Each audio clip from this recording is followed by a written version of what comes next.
안녕하세요, 여러분. 오늘 이 소식을 전해드리기 전에 제 얘기부터 잠깐 해야 할 것 같아요. 제가 중학교, 고등학교 때 알고리즘 공부에 정말 미쳐 있었거든요. 밤새워서 문제 하나 푸는 건 기본이었고, 일주일 내내 문제 하나만 붙들고 끙끙댔던 적도 있었죠.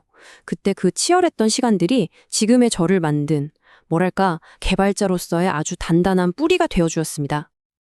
그런데 얼마 전에 제 그런 믿음을 송두리째 흔드는 소식을 하나 들었습니다. 구글의 최신 AI가 세계 최고 권위의 프로그래밍 대회에서 금메달 수준의 성과를 냈다는 소식이었죠.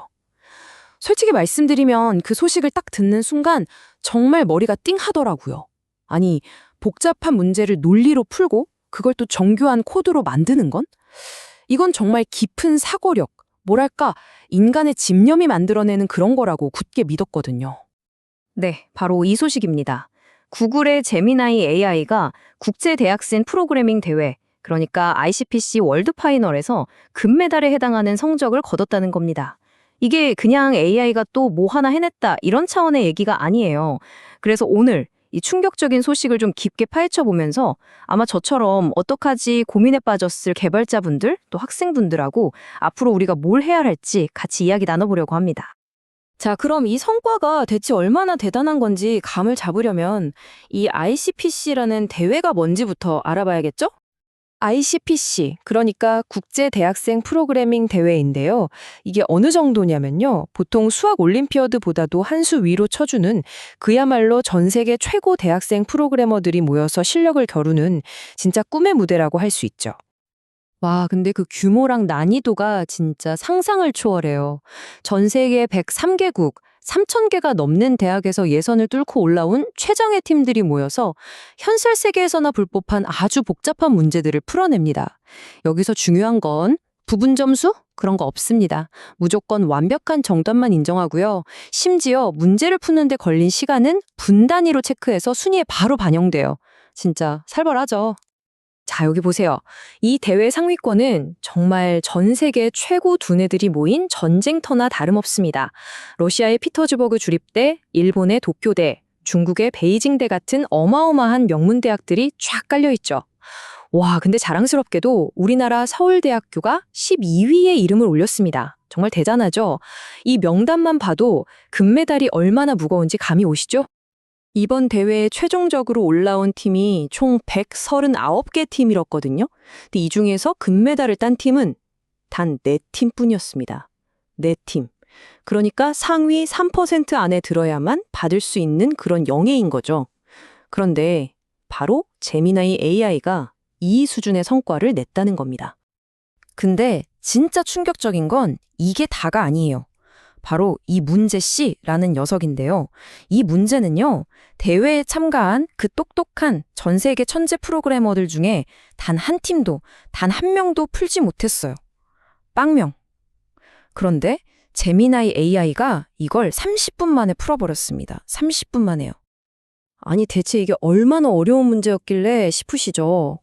비유하자면 거미줄처럼 막 얽히고 설킨 수많은 파이프로 액체를 제일 효율적으로 보내는 방법을 찾는 거예요. 근데 이게 그냥 파이프를 열고 닫고 수준이 아니라 어떤 건 살짝만 열고 이 모든 조합을 다 따져봐야 해서 경우의 수가 그냥 사실상 무한대였던 거죠. 인간의 머리로는 도저히 계산이 안 되는 수준이었어요. 그런데 제미나이는 동적 계획법이나 미니맥스 정리 같은 엄청난 전략들을 써서 이 불가능해 보이던 미로의 출구를 찾아낸 겁니다.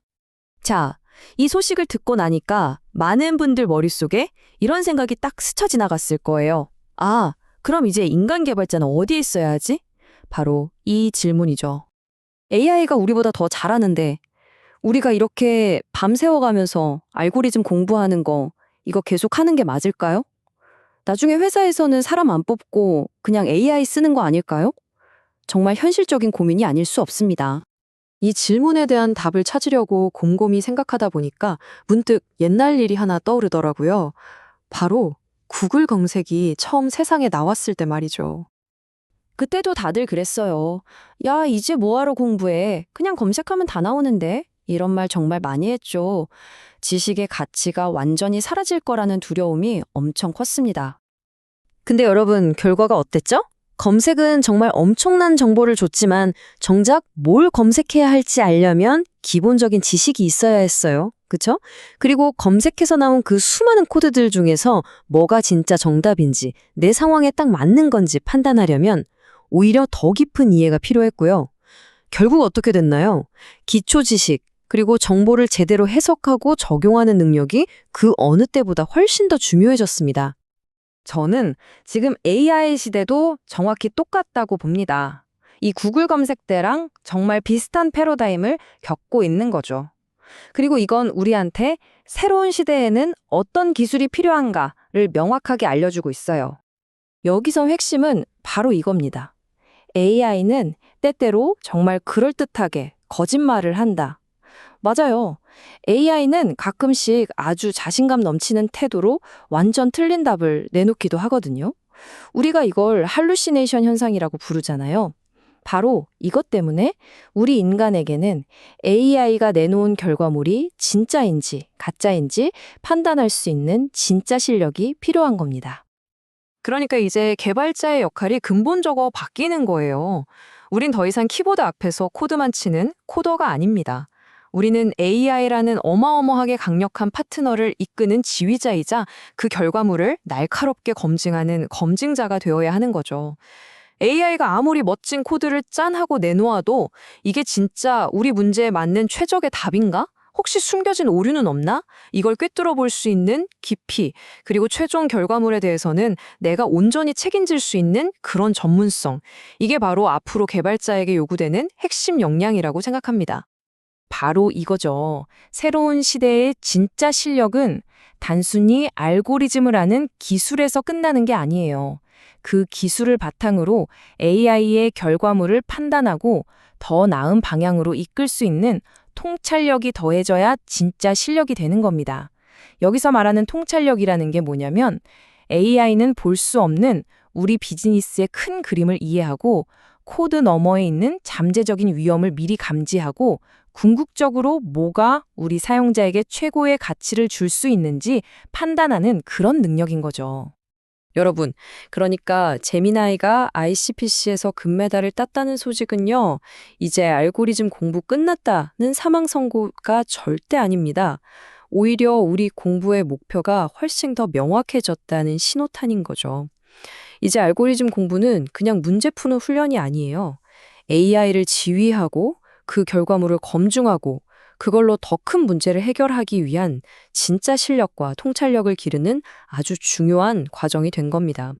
사실 저도 처음엔 머리가 띵했지만 이제는 이 고민이 두려움이 아니라 오히려 설렘으로 바뀌었어요. 여러분은 이 충격적인 소식에 대해 어떻게 생각하시나요? 함께 토론하며 미래를 준비해 나갔으면 좋겠습니다.